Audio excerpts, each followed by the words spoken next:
Hi everyone, I'm in the plaza in Ciudad Nicolas Romero.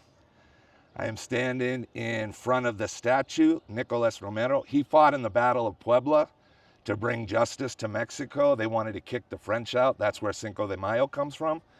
And the reason I'm making that video about justice here is because Aunt Bev lives in Bizarro World Justice. Bizarro World was the Superman thing where like everything was the exact opposite.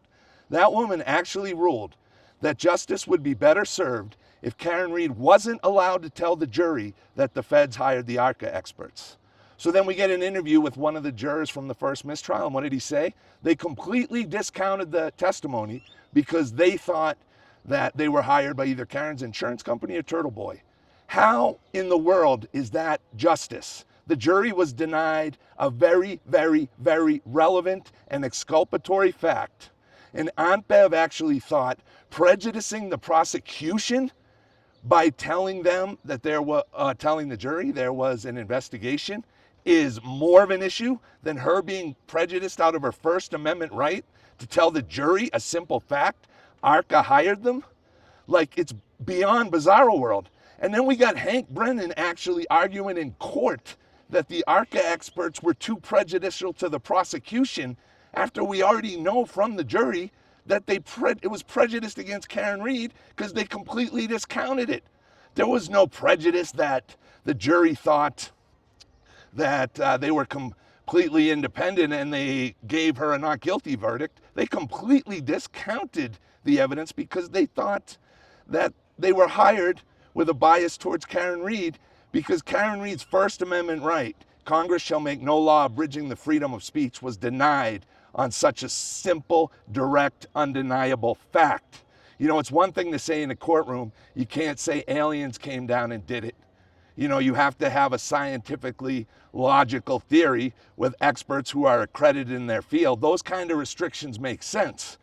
But denying the simple right to tell the jury the feds hired the expert, the jury made a false assumption, causing them to completely discount that testimony. And Aunt Bev thinks that's more justice than if the jury had simply been told the truth under Karen's constitutional First Amendment right. Get the fuck out of here, Aunt Bev. You're a disgrace to the bench. You interject for the prosecution and tell them when to object. Nobody does that. Hank lied at least 10 times. You didn't react. They turned over inverted video. You didn't react. Hank tells you a story of bullshit that the feds turned over the emails when it was the defense, and you react like immediately you have to kick someone off. Where was that reaction when inverted video was played and testified to that it was a fair, accurate representation? Nothing.